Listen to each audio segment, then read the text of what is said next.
Við erum með Auði Jónsdóttur hérna, bók sem heitir Ósjálfrátt. Fríða, maður nú leynir sér nú ekki að þetta er saga Auðar sjálfrar og hennar fjölskyldu. Já, þetta svona bakgrunnurinn að þessu verki er fjölskyldusaga og þetta er raun og veru saga 4 kynslóða, Eyju, Auðar sjálfrar hugsanlega, og mömmunar og ömmunar og langömmunar. Og svo er þetta náttúrulega líka saga áfengisneyslu og afleiðingar hennar og það er mjög fyrirferðarmikill þáttur í þessu verki, en fyrst og fremst er þetta samt saga það hvernig hið svona skáldlega sjálf mótast og verður til, þetta skapandi sjálf mótast og verður til. Þetta er þroskasaga rithöfundar og mér finnst það vera kjarninn í þessu verki. Sko, hún er náttúrulega í ægilegum vandræðum með sig, þessi stúlka, Eyja, Auður, hún giftist manni sem er miklu eldri en hún og fer til Flateyrar þar sem að snjóflóð hefur nýfallið á bæinn, þetta hörmulega snjóflóð. Maðurinn er drykkjusjúkur og tannlítill og þetta er allt og konurnar í fjölskyldinu vilja koma henni frá þessum manni og þetta eru mikla lýsingar á þessu.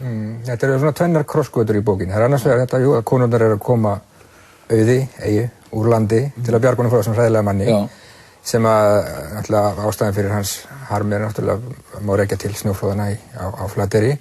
Hins vegar það er ákveðin leið Auðar inn í skáldskapinn því hún er bókstaflega send úr landi til Svíþjóðar þar sem hún fer að skrifa sína fyrstu skáldsögu. Svo eru hinnar krossgöturnar þegar hún er raun og veru búin að skrifa 3 bækur á 4 árum og er að fara að eignast barn og er eitthvað hugmyndasnauð og er að fara að reyna að halda áfram og þá fer hún að velta fyrir sér þessum skáldskapnum og þessum veruleika sem hún er sprottin upp úr.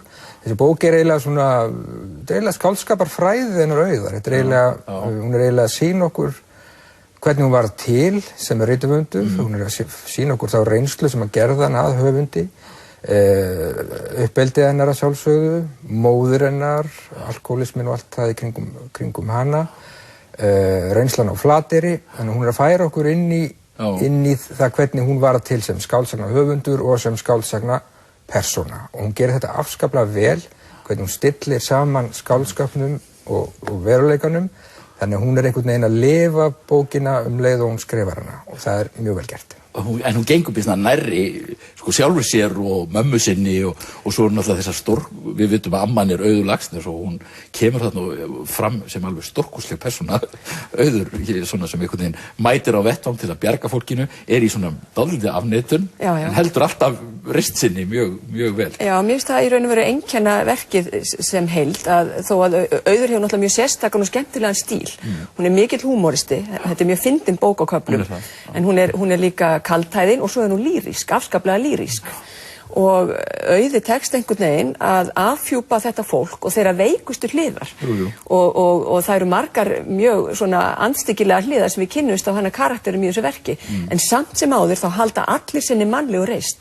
Þetta er alvöru fólk, manni þykir vænt það og þessi væntu þykja svona alltumlykjandi í verkinu og ég held að lykillinn að því sé einmitt þetta sem að Eiríkur er að ræða það er aðferð skáldskaparins sem að í raun og veru færir í þann búning að við getum svona fjarlægt okkur svolítið þessu raunverulega fólki og hún til dæmis, hún segir það einhvers staðar í verkinu að það er í raun og veru líka fyrir tilstilli skáldskaparins sem að Auður sjálf bjargast sem að hún verður ekki fórnarlamb þessarar fíknar sem að flestir eru í þessu verki og hún segir til dæmis að fyrir tilstilli eða skáldskapurinn líti fortíðina augum almættisins, hún orðar þetta einhvern veginn svona þannig að skáldskapurinn er orðið þetta svona alltumlykjandi afl sem er sterkara öðru, bara eins og trúarbrögðin og hún segir líka að skáldskapurinn fær okkur fortíðina tilbaka hún er að endurskrifa, hún er að endurskilgreina og hún er að skoða fortíðina á forsendum sem að hún hafði engan skilninga á eða gat ekki skilgreint þegar að atvikinu og fortíðinu voru að vera að gerast.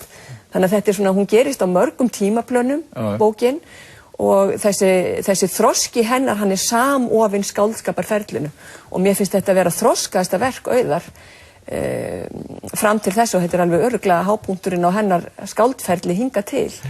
Þannig tekst mjög vel upp við þetta. Þetta er náttúrulega í aðröndina bráðskemmtileg lesning, eins og til dæmis, sagan af því þegar Halldór Laxness starfa, ég er að gefa mér að þetta er náttúrulega eins og konar skáldæfisaga þó hann er að passa barn sem kúkar í bleiuna sína á kvennafrídaginn. Á kvennafrídaginn, þetta er óborganleg lýsing. Það er mjög flott. Það sem hún stendur á hlaðinu. Standa þarna á hlaðinu og stelpan er búin að gera í buxurnar og Auður segir þetta sennilega mest á ögurstund karlsins, stóðnu bjargarlaus og býr eftir konunum. En Auður, henni lætur afskaplega vel að vera barnabarn Halldórs, hún fer afskaplega vel með að fjalla þetta fólk, finnst mér. Það er aldrei væmið, það er aldrei upphafið. Hún hlífir því ekki, en hún gerir þetta mjög fallega nátt. Bókin er náttúrulega óður til móðurinnar og ömmunnar og kvenlegsins. Hún er dásamlega lýsingar á móðurinni, til dæmis þegar hún er að skrifa minningagrein vinkonu sína, lýðveldisbarn, snilldarkafli í þessari bók. Og skáldið í mömmunar. Og skáldið í mömmunar, já, hvers vegna hún hættir að skrifa og mjög.